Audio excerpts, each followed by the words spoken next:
A Republican pollster loving fast cars would focus group very well. I love that. Are you trying to talk me into running for something, EJ? Yeah, well, that would be great. The Republican Party could use somebody like you.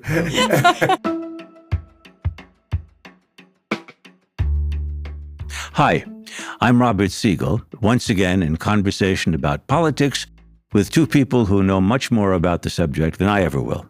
E.J. Dionne, who has covered and written news stories, columns, books about politics for decades. Welcome. It's great to see you again. With you. And joining us for the first time, Kristen Soltis Anderson. She's a Republican pollster and writer. She wrote the book, The Selfie Vote, about millennials. She has contributed stories to the Times about some very interesting focus groups that she's conducted. Kristen, welcome. It's great to have you with us. I want to say it's a joy to be with Kristen, whom I've known for a long time and learned from for a long time. Yes, what a privilege this is to get to be here with EJ and to be with you. We begin inevitably with the war which the president has made a peculiar practice of calling an excursion. We're talking on Wednesday. It's now been almost 2 weeks since the U.S. and Israel launched a series of strikes against Iranian nuclear and military targets. A series of oil refineries have been hit. There was a tragic strike on an Iranian elementary school, and Iran has attacked more than 17 U.S. sites all across the Middle East. We'll get to what this means for American voters in a moment, but first, EJ, what do you make of what's happening? Well, I think from the very beginning of this war, we got a sense that there wasn't a great deal of serious thought put into it by the President of the United States about how it might end, what our objectives were, what needed to be done to protect Americans who are in the Middle East, or what might happen to oil in the Straits of Hormuz. All you have to do is look at a little map and see how dangerous it is, that little space there where all the oil from the world has to get out of. He sent this message by announcing the war, not in a speech to the American people from the White House, but in a video released in the early hours of the morning wearing a baseball hat. And maybe I'm old-fashioned, but that did not look terribly presidential to me. It looked like he was rooting for a side in a video game. And I think what we've seen since is a problem in explaining why we were at war. And so I think that even among the minority of Americans who supported this war going in, and you're noticing some of this in the commentary, there are grave doubts about what is the president doing here. And no matter how many times Secretary of Defense Pete Hegseth repeats the word lethality, that is just not a strategy for ending the war in a way that would be in the American interest. Yeah, this war was not really a surprise. The U.S. made no bones about moving 2 carrier groups to the region to be within range of Iranian targets. But apart from signaling a willingness to attack, as you've said, there never was that speech explaining why this was necessary or important to do. Kristen, given that lack of that particular kind of effort, how are Americans reacting to Trump's war? Well, in the absence of a clear case for why we have entered into this conflict, people's attitudes about it really are just reflective of, do you generally trust Donald Trump or not? Do you like Donald Trump or not? And so things like approval of the war tend to track pretty closely with things like Donald Trump's overall job approval figures. You know, this week we had, I believe, Quinnipiac came out with some of their numbers showing that the president's job approval is both not great, but also not significantly lower than it was, say, a month ago. And I think that's where the White House has sort of run into a challenge of its own making on this, in that there are some justifications for military engagement in Iran that do get better numbers than just how do you feel about Donald Trump today. The American public is very eager that Iran not be able to have nuclear capabilities and so on and so forth. But in the absence of evidence or a compelling case being made that this is the reason why we've done this, people have sort of defaulted to, do I trust Donald Trump or not? And problematically for the White House right now, that means that you are starting with approval for this war that is lower than approval for almost any conflict that the United States has entered into in recent decades. No, I think that's right. And I think it's very important that Trump went into this war unpopular, so that the baseline for support of the war at best is low. And that some of the cases that they might have made, like this will get rid of their nuclear threat, it's almost certain that they can't completely get rid of the nuclear threat with war. And so many of the other rationales just don't wash with people. So the result is, looking at a group of numbers, there's less support for this than even the intervention in Libya, which was never particularly popular, well below Afghanistan, below Iraq, below almost any other intervention that we have made. And it's because the American people just have not heard a great case for why we should go to war and why we should be spending $1 billion a day. I think that number has really caught on with people, and people are asking themselves, well, what else could we do with $1 billion a day, say, for healthcare or housing or the things that people were worried about the day before this war started? I'm curious, Kristen, though. I understand that people who consider themselves supporters of President Trump will answer in the affirmative. But what about people who were, independents, but voted for Donald Trump, not MAGA members, but voted Republican? Do they feel the same way about it? Well, independent voters, I often find in my data, are among the most isolationist group of voters. That you have, on the one hand, Democrats nowadays a little bit more open to the idea of American projection of power around the world, at least when it is somebody that they trust at the helm, I should add. You saw Democrats consistently ahead of Republicans in terms of providing support to Ukraine in its fight back against Vladimir Putin. And then for Republicans, there's a lot of really old baked-in DNA there from the Cold War of America is good, America is strong, American power around the world is a positive thing. You saw a lot of this in very bold form during the George W. Bush administration and the global war on terror of the world is better off when America's projecting power. And even though you've had this isolationist strain really sort of take root and grow within the Republican Party in recent years, it is still, I think, the majority view that I find in my data of Republicans feeling like, yes, let's use American power around the world. But there is a bit of a generational divide. And some of these younger independents that Donald Trump brought to vote for him, if not brought to the Republican Party itself, are among those voters who I think are looking the most skeptically at this and wondering to what extent this is something that is in their interests. They did not grow up in a world where they've seen American projection of power around the world turning into something that they feel benefited them directly or greatly. And that's one of the political risks of this. I mean, their world, it's been Afghanistan and Iraq is what it's been. I would just add that there doesn't appear to be much discussion of an invasion of Iran or the large use of ground troops, maybe special operations forces to locate enriched uranium and seize it from the Iranians. But Trump's insistence that he should be involved in picking the person who leads Iran suggests imperial designs without imperial conquest. Can you run Iran from offshore? Well, he did it in Venezuela, he thinks. And so the Venezuelan model has left in his head the idea that presto, he can sort of, in this case, just kidnap a leader or grab a leader, put him on trial here, and get a person in power who will do business with him. And I think just to build on one point that Kristen made, it really shows how unpopular this war is, because it's hard to think of a regime that is less popular in the United States than in the Iranian regime. For older people, they remember the hostage crisis under Jimmy Carter. For everybody, they remember the brutality of this regime in putting down a democratic opposition and protests. So there's no sympathy for the Iranian leadership here. And yet, Americans in exceptionally large numbers are still asking, why are we carrying out this war? And I sometimes think about the president as believing that he can make almost any case he wants and kind of change day by day until it's like he's running a focus group. And well, that didn't work yesterday, so let's try this. Selling a war is not like selling Trump University or Trump steaks. Selling a war is a very serious business, and he just has not gone about it in a very serious way. Well, one thing that has resulted from the war is an increase in oil prices. And even before the war began, the cost of energy was emerging as a very important cost of living issue. This from a president who ran virtually with the price of gasoline at the pump as the measure of his effectiveness as president. Kristen, what do we know about how voters see the two parties when it comes to dealing with the cost of energy, and how might the war affect that further?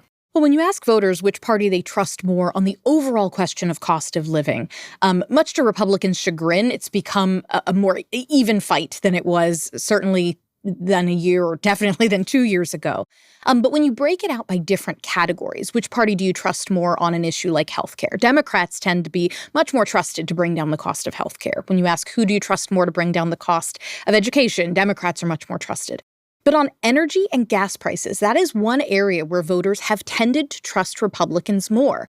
They look at Republican policies to expand domestic production of energy, and they say, look, I think that if somebody's going to make my price at the pump cheaper, it's going to be Republicans. I think if somebody's going to make my power bill cheaper, it's going to be Republicans. And so for Republicans to preside over a moment where suddenly that's no longer the case, that really complicates what was one of their sort of best issues within this broader bucket of cost of living. And there's a real short-term versus long-term challenge that I think the Trump administration is going to face in trying to sell the benefits of why we've done what we've done. They may say that over the long term, our world is safer if we no longer have this regime in Iran. Look, all of our friends and allies in the Gulf have come to our side, come to join us in pushing back against what Iran is doing. The world will be safer. World energy markets will be more stable if we can achieve what we want to achieve. But in the short term, you're going to have a tax on American military assets in the Middle East. You could have a tax here within the United States if sleeper cells get activated. And then on the energy issue, you are likely to see effects at the pump. And so the short-term pain for a promise of some vague long-term gain is never a political dynamic that works out well for anybody. EJ? It is remarkable, the president's capacity to throw away the potential he had going in. He had a real possibility of building a new coalition when you saw the shifts. It didn't happen in 24. That was a close election. But there were these gains among younger people, particularly not young women, but young men. There were gains among Latinos, and it was a lot of it was over prices, the economy, and who'll stand up for my economic benefit. Whether you agreed with that or not, you could understand. It's easy to forget that right before the pandemic, in January, I looked this up recently, in January of 2020, Trump had a 49% approval rating overall, but he had a 63% approval rating on the economy. So that many, many Americans had good memories of Trump. They said the pandemic was caused by a virus, not Trump. And boy, that was pretty good. Low unemployment, low prices, low interest rates, rising wages. All of that has been thrown away. Our colleague Jamel Bowie, I thought, had a great column about the alternative presidency of Donald Trump, where essentially he is Trump 1, not Trump 2, and doesn't do quite so many wild things. And I think he was elected to be Trump 1. And all the people who voted for Trump 1 are unhappy about prices, unhappy about the effects of the war on prices, and just sort of take a look at the news and say, why is he acting this way when he used to act that way? I'm not sure that let me push back a little bit on the idea that Americans voted for Donald Trump because they wanted Trump 1. I do think that his message in running for re-election in 2024 did suggest a bolder, let's, throw off the restraints kind of approach. I don't think that he sort of hid the ball on that at all. And I do think that there was an extent to which voters said, it feels like the control room has been empty for the last 4 years. I might like Donald Trump back in there. And frankly, Donald Trump unplugged might be exactly what America needs. But very quickly, we're sort of disabused of that notion when you had tariffs go into place that were immediately pretty unpopular, a lot of market turmoil around that, and just a variety of issues like that where people went, oh, I wanted the border more secure. But gosh, you're deporting people from the parking lot of my local Home Depot. That's not what I wanted. I wanted fair trade deals. But gosh, it seems like the market's gotten a little bit chaotic. I'm a little worried about what this means. And that's where I think things ran into trouble. And energy is one of those issues where Donald Trump has consistently said, I want to be bold. I want to be aggressive. Drill, baby, drill. We're going to have energy independence. But when a war in the Middle East is dramatically affecting your price at the pump, one, it sort of betrays just how independent are we truly. It may feed into a narrative of we need greater American energy independence, but at least in the short run, people's wallets have a big influence over how they think and how they vote. Just a couple of things in response to that. First, this war shows why the idea of having more alternative energy is a good idea. Because if you get rid of wind, which the president seems to want to do, he seems to hate wind for some reason. If you get rid of solar, we are more, not less, dependent on oil. I think a policy problem that I think you're going to hear a lot about from people saying, why did we walk away from alternative energy? But I do think Trump hid the ball a lot for a lot of voters. Yes, to his base, he said some things, he's going to fight 2020 election forever. But when he was asked about Project 2025 and all the ideas in Project 2025, he said, who, me? What is Project 2025? I know nothing about that. And then lo and behold, he gets elected, and Russell Vought is one of his top people in the White House over at OMB. And Project 2025 is the model. Some of us did expect what you said, which is why we were worried about this man being elected again. But I think an awful lot of voters, that was to reassure them that it won't be so bad. I won't be so radical. And they voted for him, and they got the radical. But when you include in that description of Trump to the candidate, when you say he disputed the 2020 election, I mean, it was pretty clear what he thought about the presidency. Well, I think there are two questions here. Question one, do I think it was very high risk to elect Trump? Yes. Do I wish myself that people had looked back and said, wait a minute, look what he did at that moment? Yeah, of course I do. And that's what I think. I think that when the election came around, there was sufficient frustration in the country that sort of began, Joe Biden, whose presidency I still think deserves more credit I think he'll get more credit over time. But after the Afghanistan withdrawal, his numbers never recovered. As soon as he might have recovered that, the inflation went up by June, I guess, of the next year to around 9%. And his numbers were flat all the way to the end of the administration. He had to withdraw. Kamala Harris had to jump in at the last minute. So a lot of Americans said, we just want to go back to this other thing because it kind of sort of worked better. And a lot of voters vote on that basis, and that's okay with me. I think that voters have a right to compare what they got, what they thought they had, and make their choice.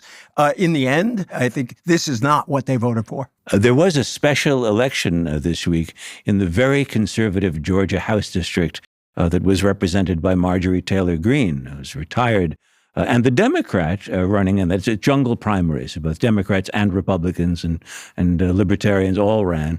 And the one who came in first, didn't quite make 50%, was the Democrat in the race. Still had a couple more points this time than the last time he challenged Marjorie Taylor Greene in the same district. So the Democrats still have reason to feel some enthusiasm for them out there, even in very conservative places. So what do you say, Kristen, to Democrats who sense something, they sense enthusiasm, excitement, a bunch of young new candidates, and think, I think we can take Texas? I've heard that before. Yeah. But there's always a first time. I guess It's not a first time. There was a point in time, even in my lifetime, where Texas was occasionally voting for Democrats statewide. So I joke a bit. But look, this is going to be in a good year for Democrats. I think it remains an open question how good. So let's take something like the Texas race where you had Senator Cornyn. Right. Senator Cornyn is the incumbent. We had the primary somewhat recently. On the Democratic side, you have James Tallarico emerging as the Democratic candidate. It is still an open question who the Republican candidate will be and whether President Trump will endorse in this race. But I think back to 2018. That was the last time that there was a real strong, I think, contention for who would be the senator from Texas, where it got close. And in that race, you had Beto O'Rourke coming within about 3 points, I believe, of Senator Ted Cruz at the time. But recall that 2018 was a blue wave year.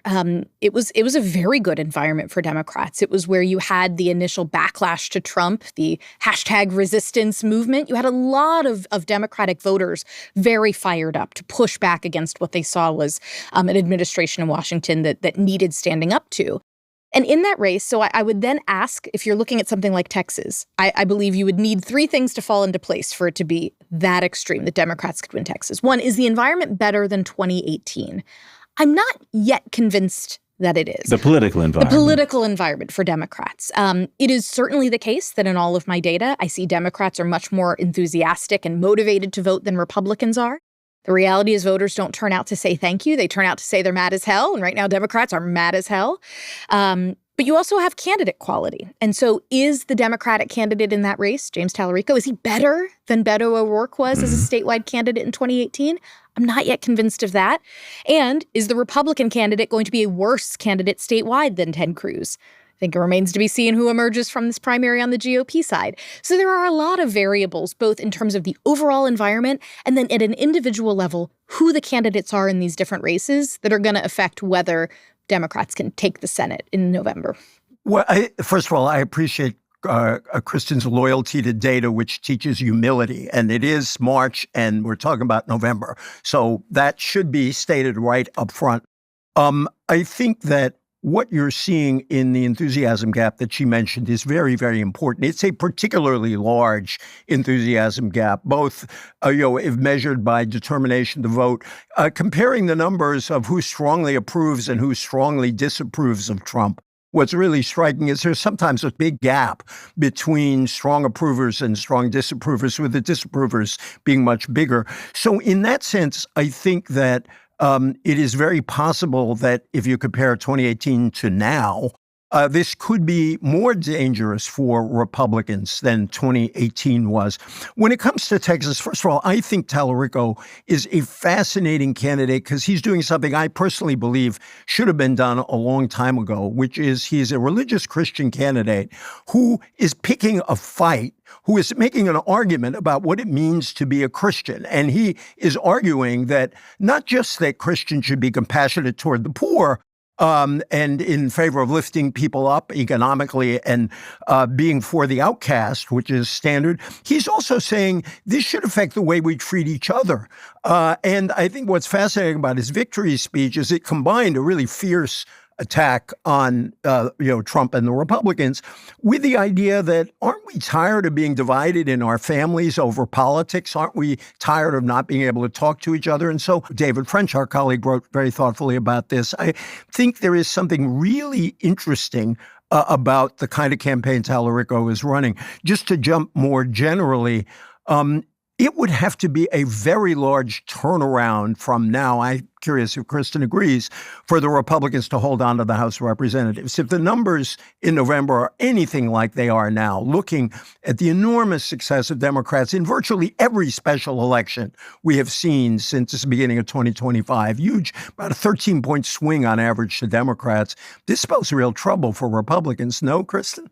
I mean, it's certainly a tough place to be, and it's especially tough given that right now Republicans hold the majority, and yet that majority is already so thin that through illnesses and unexpected deaths and scandals and goodness knows what, that majority is already somewhat imperiled on a day-to-day basis, and we're not even at November yet. And so it's to say that Democrats could pick up the House is not necessarily going out on too far of a limb. Saying that Democrats could pick up the Senate does feel a little premature to me and not yet supported by the data. As they campaign to win back the House and maybe do well in the Senate, do Democrats have the ability to win back blue-collar voters whom they've been hemorrhaging in recent cycles to the Republicans? I think that is the important question to ask for now and for the long term. If there's anything that the sort of left of the party and the center of the party agree on, it's that they need to win back a larger share of blue-collar voters. They don't need, or another way to put it, a large share of the part of the electorate that does not have a college degree. They tend to fight a little bit over how to do it, although I think they're kind of approaching a consensus. I think what you're seeing right now is a consensus that you can be sort of open on social issues. The country doesn't like the mistreatment of immigrants, especially citizens, by ICE. Every Democrat agrees, let's talk about prices, let's talk about health care, let's talk about housing. And if this is, if I may go way back, a Harry Truman-style kitchen table campaign, that can bring together these arguments of the center and of the left. And I think that's what Democrats are groping toward.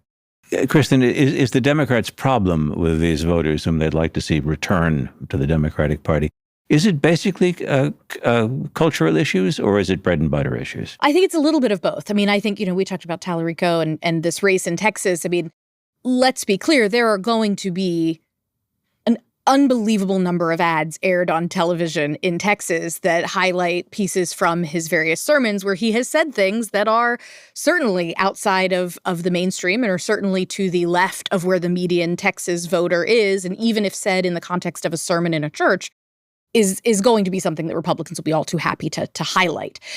So I think I would not understate the importance of that. But like when we think about the bread and butter issues, I think a big weakness that Democrats have is they can say affordability is our new buzzword. It's our new watchword. We're going to talk about affordability all of the time. Mm-hmm.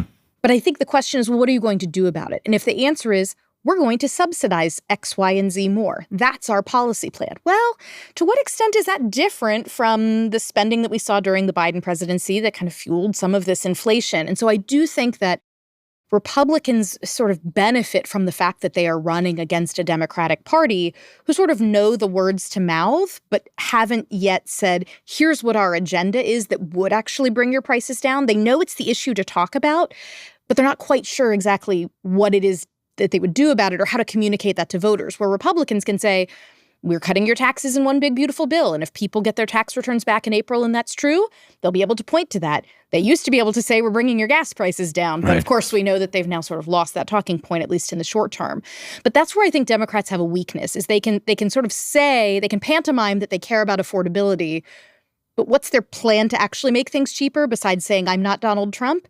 I think that's still a vulnerability they have. We could rehearse the whole campaign here because I think I just wanted to make a couple points there. We could run over a little bit if we do that. That's okay. No, but I just want to say, if you use the words like subsidy, people say I don't like subsidies. If you say, should government help me afford healthcare, which is unaffordable without those subsidies, it is very popular. And the cuts Republicans made in healthcare are very unpopular. The cuts they made in food stamps are unpopular. And a lot of these programs benefit core Republican areas.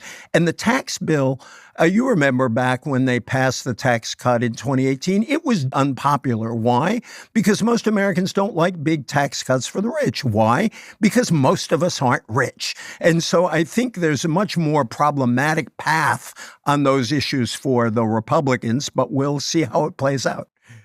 Well, we've made a practice here, after we've talked about wars and taxes and profound political divisions, of thinking a little bit about joy and what it is in our lives that has brought a little bit of joy to us in recent days, weeks, months, whatever. EJ, it's your turn. First, it's a joy to be back with Kristen and to talk in this format with Kristen. I love talking politics with her. Two sources of joy. One is we learned earlier this year that our son James is engaged to his girlfriend, Kate Applegate, whom we love. She has been part of our family already. Now it will become formal. That's a real source of joy. The other is a sports one. I love that Jason Tatum is back playing basketball. And I think for my dear Boston Celtics, and that's a heroic story, not just because he's a great basketball player and improves the Celtics' chances of winning. He tore his Achilles, and no one expected him to be back at this point in 298 days. And the determination he showed should inspire anybody who ever went through rehab of any kind. And the smile he had, I have never seen a sports player do an interview who had just such a deep smile of happiness because he liked being back and he liked being back with his teammates. And ain't that why we like to watch sports? I think so, Kristen. Well, mine is a sports one as well. I'm a very big motorsports fan, love IndyCar. And it was recently announced that Washington, D.C. would become host to an IndyCar race as part of the broader America 250 celebrations. And this week, the track map was announced, showing that there are going to be cars going at an enormous rate of speed around the National Archives in front of the Capitol. I understand that there are some sort of partisan feelings around a lot of these America 250 celebrations, to what extent it's a celebration of the president versus our country. But my hope is that we can all unify around fast cars are really cool. Are they crossing the river at all into Virginia? No, it's actually, I feel like, a fairly short track. And I'll be very interested to see from a technical perspective how the drivers prepare for this. They'll have no simulation ability. They've not raced this track before because it really didn't exist until about a week ago when the map was announced. But it will be a spectacle. That's for sure. A Republican pollster loving fast cars would focus group very well. I love that. Are you trying to talk me into running for something, EJ? Yeah, well, that would be great. The Republican Party could use somebody like you. Well, my surprising source of joy is a book, David Margolik's When Caesar Was King. This is not about ancient Rome. It's about Sid Caesar, the greatest comedian on our early television. And it's about the writers who worked with him, Mel Brooks and Carl Reiner and Larry Gelbart. And it's about the Borscht Belt and what Caesar ate. It's a wonderful story, and I've been enjoying it terrifically. EJ, Kristen, it's been a joy having thank you both so of much. you. This has been a Nice to treat. see you again, and we'll see you soon, I hope. Yes, thank you, Robert. Thank you.